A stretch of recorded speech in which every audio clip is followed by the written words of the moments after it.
श्री शिवाय नमस्तुभ्यम। दोस्तों, आप सभी लोग जानते हैं कि 6 सितंबर 2024 शुक्रवार के दिन है।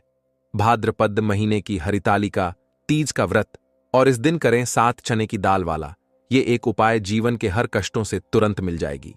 आपको मुक्ति, आपकी हर मनोकामना होगी पूरी। और दोस्तों, भगवान भोलेनाथ और माता पार्वती जी के आशीर्वाद से खुशियों से भर जाएगा। आपका घर बन जाओगे, आप करोड़पति। क्योंकि दोस्तों, ये जो हरितालिका तीज है इस बार शुक्रवार के दिन पड़ी है। ये भाद्रपद महीने में पड़ने वाली सबसे बड़ी हरितालिका तीज है।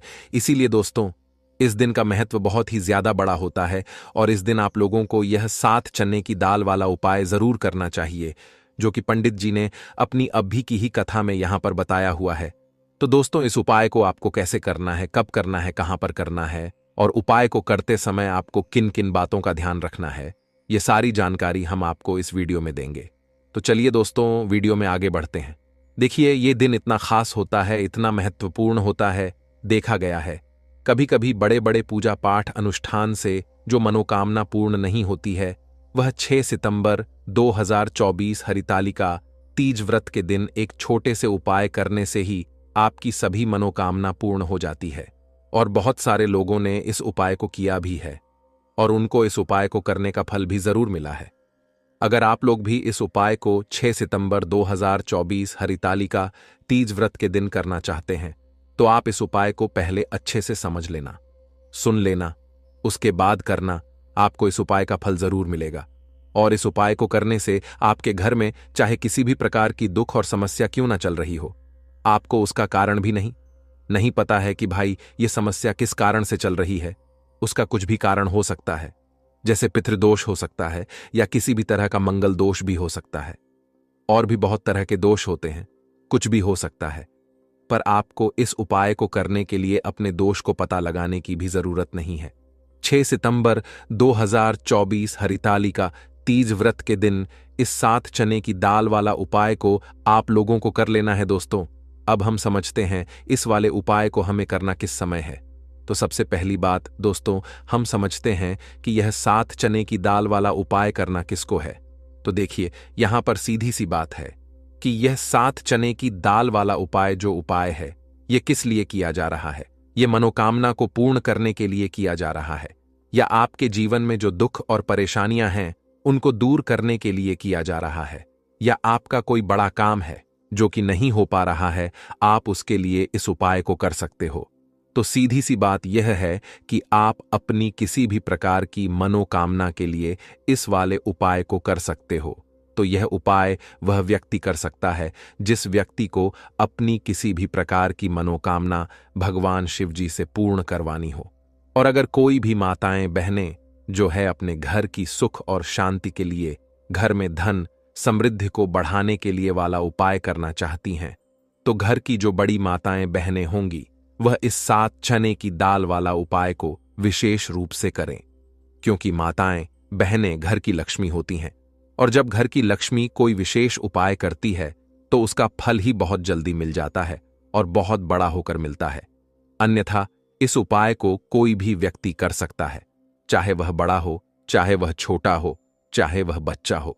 जिस व्यक्ति को यह 7 चने की दाल वाला उपाय समझ आ गया, वह व्यक्ति इस 7 चने की दाल वाला उपाय को हरितालिका तीज व्रत के दिन जरूर करें, क्योंकि उसको इस उपाय को फल बहुत ही जल्दी मिल जाएगा। क्योंकि 6 सितंबर 2024 हरितालिका तीज व्रत के दिन भगवान शिव जी बहुत आसानी से प्रसन्न हो जाते हैं। तो आइए अब हम समझते हैं कि इस 7 चने की दाल वाला उपाय को आपको करना कैसे है और इस उपाय को करने का जो समय है वह क्या है।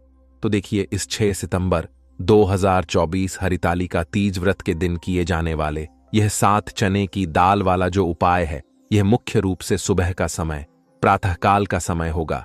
किस समय होगा? सुबह का समय होगा। आपको कोशिश यही करनी है कि सुबह के समय हम इस 7 चने की दाल वाला जो उपाय को कर लें। पर किसी कारणवश अगर आप सुबह को इस उपाय को ना कर पाओ, आपको कहीं काम से जाना हो या किसी और काम की वजह से आप उपाय को ना कर पाओ, तो आपके पास फिर दूसरा मौका रहेगा, जो कि शाम के समय का रहेगा, प्रदोष काल का रहेगा। अब भाई, प्रदोष काल का समय भी एक बहुत ही लोगों के मन में प्रश्न बन जाता है कि भाई ये समय होता कब है, कितने बजे से लेकर कितने बजे यह समय होता है, ताकि हमें उपाय के लिए जो है करने का समय पता लग जाए। तो हम आपको बता दें, प्रदोष काल का जो एक समय होता है, शाम का समय वो होता है शाम के 6 बजे से लेकर शाम के 7 बजे के बीच में आप लोग इस 7 चने की दाल वाला जो उपाय को कर सकते हो। तो भैया बहुत सारे लोग यहां पर यह प्रश्न भी जरूर करेंगे कि भाई हम तो नौकरी पर जाते हैं, हम अपनी ड्यूटी पर जाते हैं और आने में हमें देर हो जाती है, तो उस जगह पर हमें क्या करना चाहिए।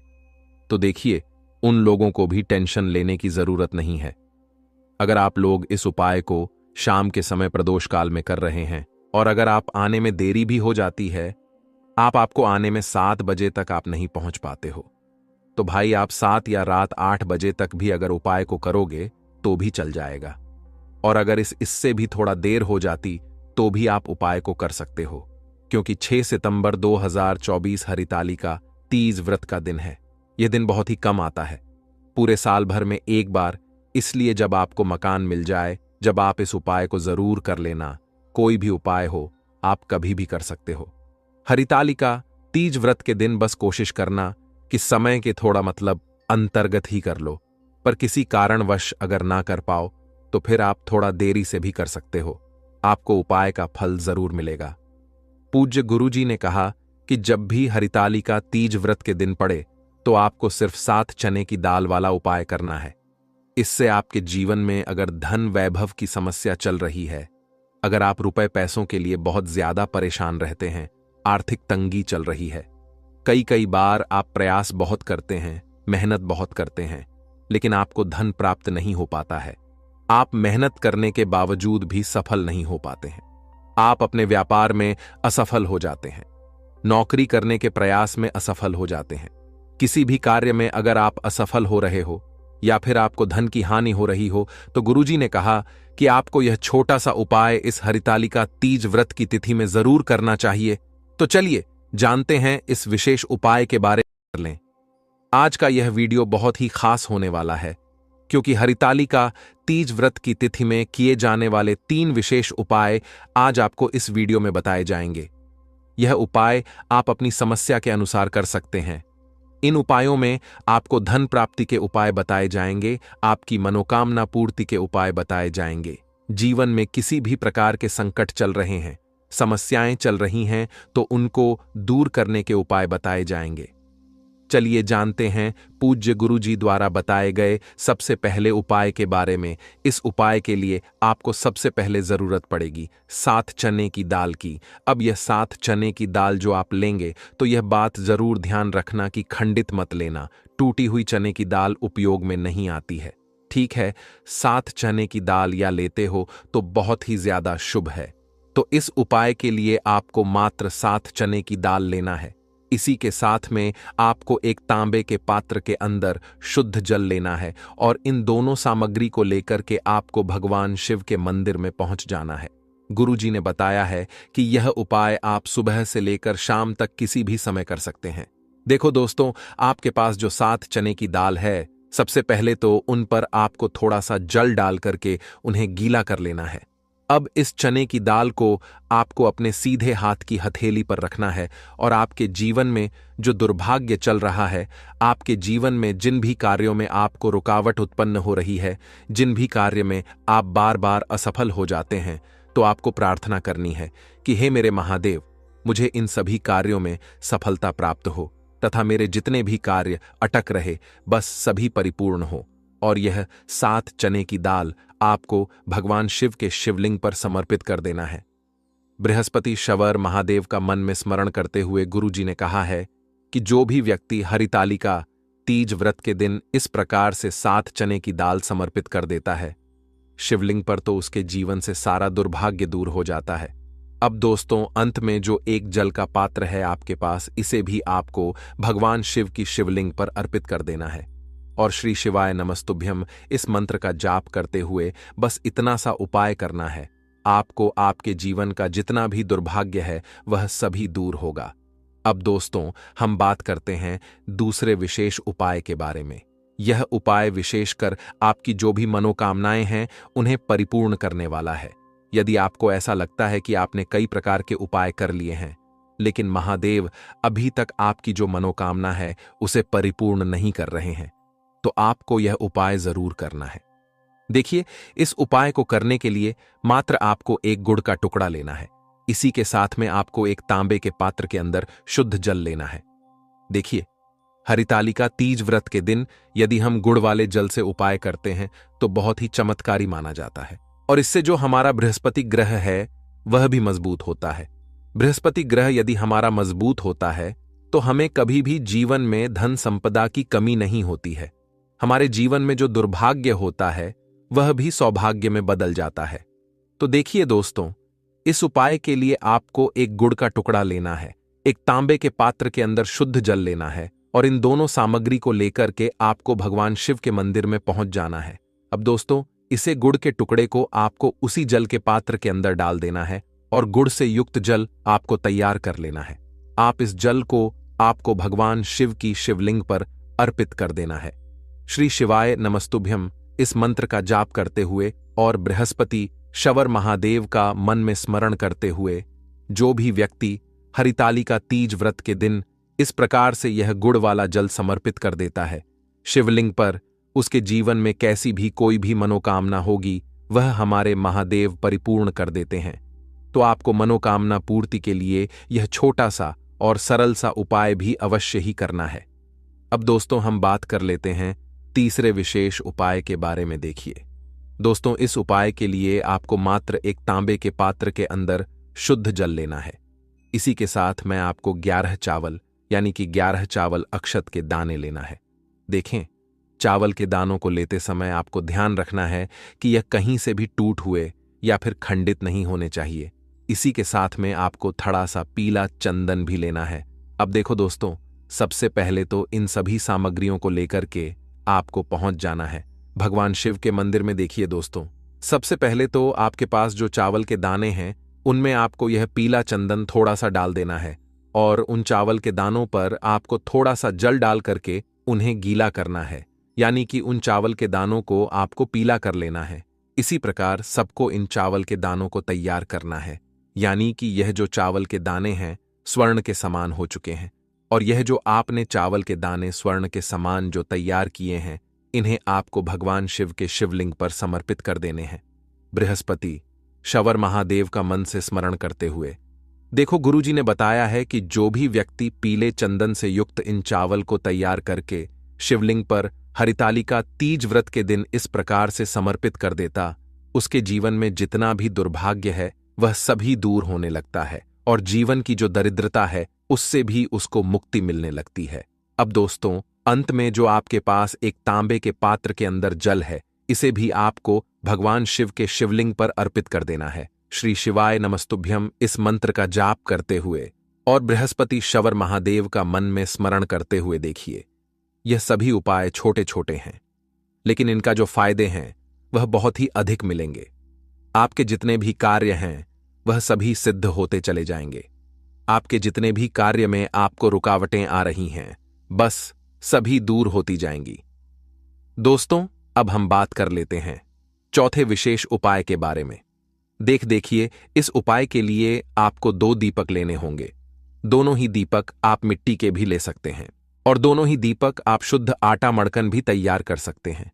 अब दोस्तों, दोनों ही दीपक के अंदर आपको शुद्ध घी का प्रयोग करना होगा, और एक दीपक के अंदर आपको गोल रुई की बाती का प्रयोग करना होगा, और एक दीपक के अंदर आपको लंबी बाती का प्रयोग करना होगा।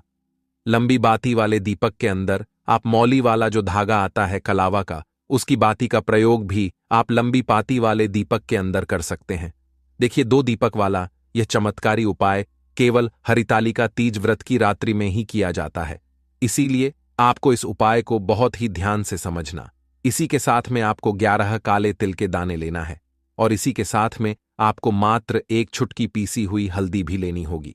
अब दोस्तों, यह सभी सामग्री लेकर के आपको रात्रि के समय पहुंच जाना है अपने घर में, जहां कहीं भी तुलसी जी का पौधा, तुलसी माता का निवास स्थान है, वहां पर देखिए दोस्तों, सबसे पहले तो आपके पास जो एक गोल बाती का दीपक, उसे आपको तुलसी जी के वहां पर प्रज्वलित करना है, और दीपक को प्रज्वलित करते समय आपको ओम नमो भगवते वासुदेवाय इस मंत्र का 11 बार जाप कर लेना है।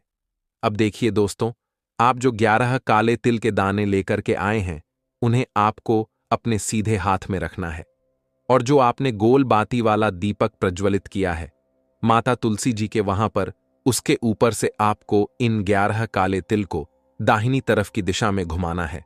आपको अपना नाम और अपनी गोत्र को बोल देना है और फिर आपको इन काले तिल को उससे जलते हुए दीपक के अंदर डाल देने हैं।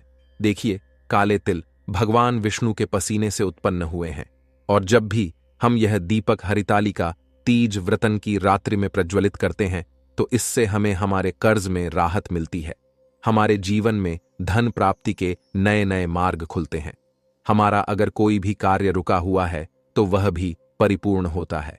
देखिए, गोल बाती का जो दीपक है, विशेषकर हम माता तुलसी के वहां पर भगवान विष्णु और माता लक्ष्मी के निमित्त प्रज्वलित कर रहे हैं, क्योंकि हरितालिका तीज व्रत का जो दिन है यह भगवान विष्णु और धन की देवी लक्ष्मी को समर्पित होता है।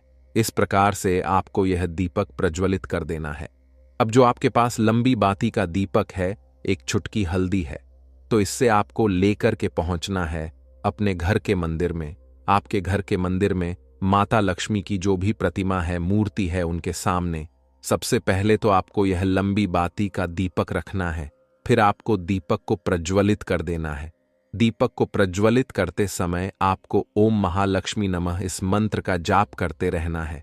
अब दोस्तों, आपके पास जो एक चुटकी हल्दी है उसे आपको अपने सीधे हाथ में रखना है और इस एक चुटकी हल्दी को आपको उस दीपक के ऊपर से 11 बार घड़ी की दिशा में घुमाना है और आपको ओम महालक्ष्मी नमः इस मंत्र का जाप करते रहना है और इस एक चुटकी हल्दी को आपको उसे दीपक के अंदर डाल देना है।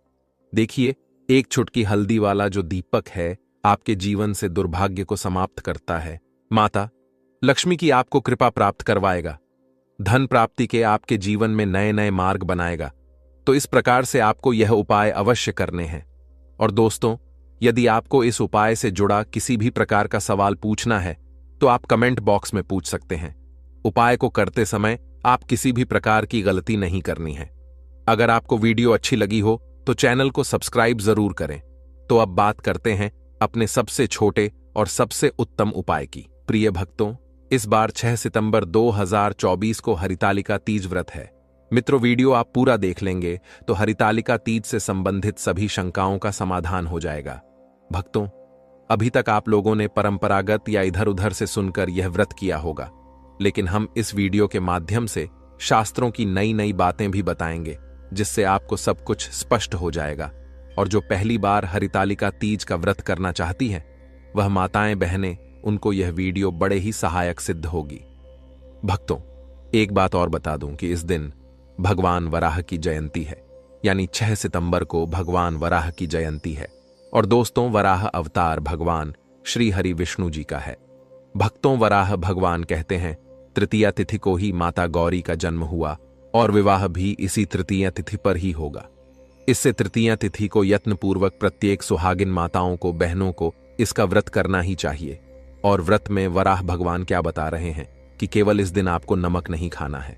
देखिए दोस्तों, हरितालिका का हम नहीं बता रहे हैं। हरितालिका का व्रत है, वह तो निर्जला किया जाता है, लेकिन जो वराह भगवान बता रहे हैं वह हरितालिका छोड़कर अन्य महीनों का बता रहे हैं।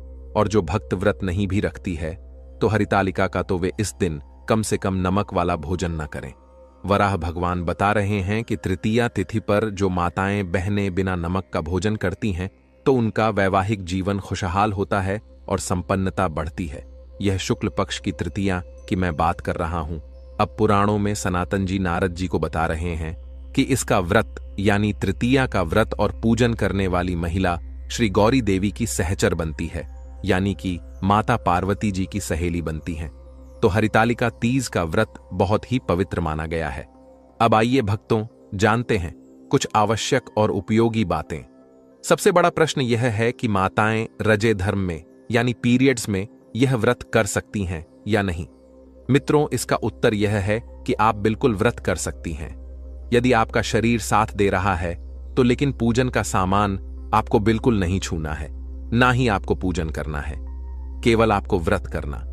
पूजन आपकी तरफ से आपके पतिदेव कर सकते हैं या घर का अन्य कोई भी सदस्य कर सकता, इनके निर्मित इसका व्रत कुंवारी कन्याएं भी करती हैं, जिनकी शादी में अड़चन आती है। हरितालिका तीज में व्रत की प्रधानता है, आप लोग जरूर कीजिएगा। भक्तों, परंपरा के अनुसार एक दिन पहले नहाया खाया होता है, कहीं कहीं नहीं भी होता है, यानी एक दिन पहले से व्रत की पूर्व तैयारी को नहाया खाया कहते हैं। भक्तों, इस बार 2024 में नहाया खाया 5 सितंबर को है, तो इस दिन को बाल धोकर स्नान करना है 5 तारीख को, लेकिन 5 तारीख को गुरुवार है, तो कई माताएं बाल नहीं धोती हैं। तो इसका उपाय यह है कि आप 5 तारीख की सुबह सूर्योदय से पहले बाल धो लीजिए, क्योंकि सूर्योदय के बाद गुरुवार लगेगा, तो इसके अंदर आप लोग बाल नहीं धो सकते हैं। भक्तों, इस बात का आप लोग जरूर ध्यान रखिएगा। या तो जो लोग 5 की सुबह नहीं धो पाए बाल, तो 6 की सुबह यानी सूर्योदय से पहले आप अपना बाल धो सकते हैं। हम कहेंगे कि आप पर 5 की सुबह ही काम कर लीजिएगा। सूर्योदय से पूर्व 5 तारीख को ही माताएं बहनें मेहंदी लगा लेना, पूजा के सामान सब इकट्ठे करके रख लेना। आपको इस व्रत के दिन लाल या पीला वस्त्र ही पहनना है, जो सुहाग की निशानी है, और यह दोनों कलर सौभाग्य बढ़ाते हैं। भक्तों, 5 तारीख से ही आपको लहसुन प्याज नहीं खाना है। देखिए, 5 को तो नहीं खाना है और 6 को व्रत रहेगा। फिर पारण के दिन यानी 7 तारीख को भी आपको लहसुन प्याज नहीं खाना है, और पूरे घर की साफ सफाई आप 5 तारीख को ही कर लीजिएगा। भक्तों, अब आगे बढ़ते हैं। कई जगह पर परंपरा है कि व्रत वाले दिन यानी 6 तारीख की सुबह सूर्योदय से पूर्व कुछ खा लिया जाता है, उसको सरगी ही कहते हैं। तो देखिए माताएं बहनें, यदि आप रात को यानी सूर्योदय से पूर्व भोजन करेंगे तो कुछ ऑनली मत खाना, नहीं तो आपको भूख प्यास दिन भर ज्यादा लगेगा। इस बात का आप लोग ध्यान रखिएगा। आप जलीय पदार्थ खाइए हैं, जैसे नारियल पानी हो गया, अथवा तो और भी बहुत सारे फल हैं जिनसे प्यास नहीं लगती है। अब सुबह सूर्योदय से पहले स्नान कर लीजिएगा, जैसे कि व्रत है। और मैं पहले आप लोगों को बताता हूं कि व्रत में ब्रश नहीं किया जाता है। बाजारों के पेस्ट और मंजन से उसमें केमिकल और नमक होता है, जिससे व्रत खंडित होता है। देखिए, एकादशी के व्रत में तो दातुन भी मना है, लेकिन इस व्रत में आप दातुन कर सकते हैं। दातुन नहीं हो तो कोहरा ब्रश ले लीजिएगा, बिना पेस्ट और मंजन के यह ब्रश कर सकते। इस दिन व्रत के दौरान हमें कौन से रंग के कपड़े पहनना चाहिए? तो भक्तों, इस दिन व्रत वाले दिन लाल या पीले रंग का, फिर चाहे वह साड़ी हो।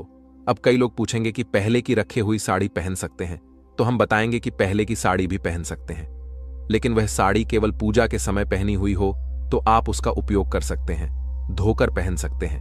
आप इस दिन पूर्ण श्रृंगार कीजिए, जिसको 16 श्रृंगार कहते हैं।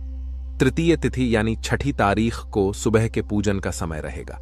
सुबह 6:02 से लेकर 8:33 तक इसी बीच में आपको पूजन करना है, और सुबह में स्नान के बाद आप इसी समय में पूजन कीजिएगा। ध्यान रहे कि पूजन की शुरुआत में आप हाथ में अक्षत पुष्प और जल लेकर संकल्प कर लेना है कि मैं इस हरितालिका तीज का व्रत कर रहे हैं। हे भगवान, अब बल देना, हमें सफलता देना। सुबह ही पूजन के समय आप व्रत कथा सुन लीजिएगा। हाथ में अक्षत पुष्प और कुछ दक्षिणा लेकर व्रत कथा सुनने के बाद आप हाथ में लिए हुए द्रव्य को भगवान के आगे समर्पित कर देना।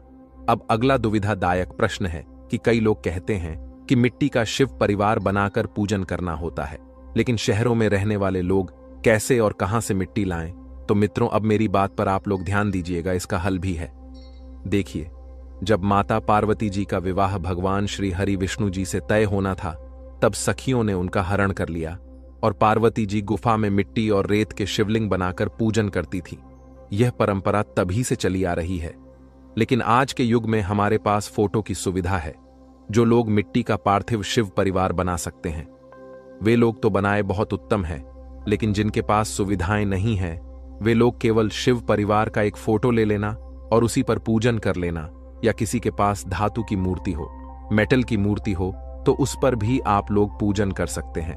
मिट्टी का शिव परिवार पूजन कंप्लीट होने के बाद नदी या तालाब में विसर्जन किया जाता है। लेकिन जो लोग फोटो यूज कर रहे हैं पूजा के लिए, लास्ट में जब विसर्जन किया जाता है, उस समय केवल फोटो को आप अपने स्थान से किसका देना, तो भी भगवान का विसर्जन माना जाएगा।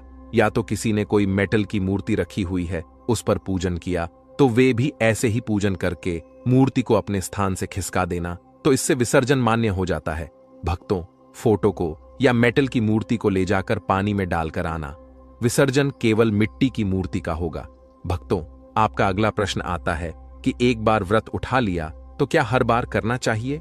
देखिए, यह सब सुनकर कई बहनें तो व्रत करते भी नहीं। हम कहेंगे कि यदि आप हर बार कर सकती हैं तो व्रत आप अवश्य कीजिए। जब तक आपसे संभव हो तब तक आप यह व्रत कीजिए।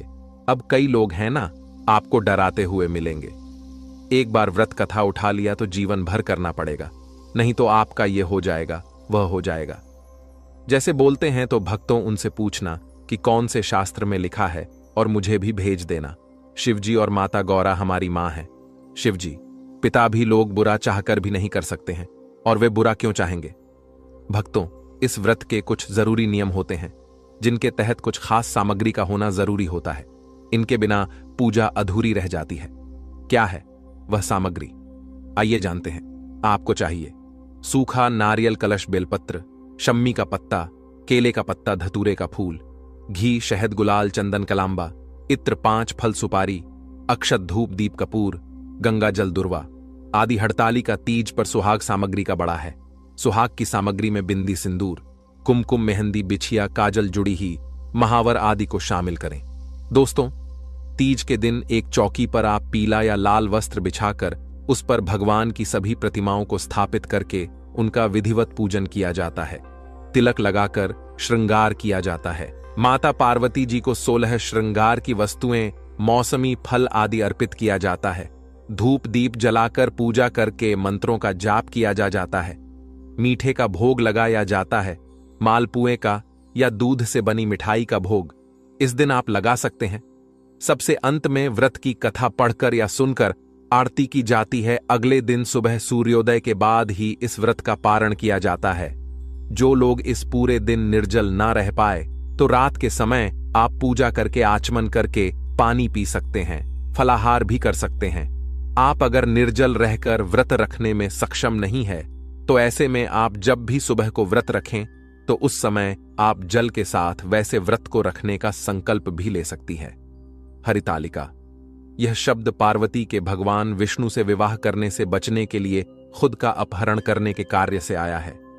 यह वह दिन था जब भगवान शिव ने पार्वती के 108 पुनर्जन्म के बाद अंततः अपनी पत्नी के रूप में स्वीकार किया था, और इसी कारण यह दिन भगवान शिव और पार्वती के बीच के बंधन और रिश्ते को भी मनाता है।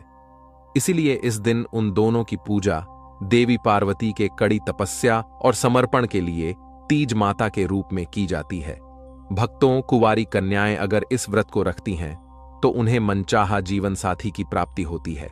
भगवान शिव जैसे गुणों वाले वर की प्राप्ति होती है। सुहागिन महिलाओं के सुहाग की रक्षा होती है, उनकी संतान की रक्षा होती है।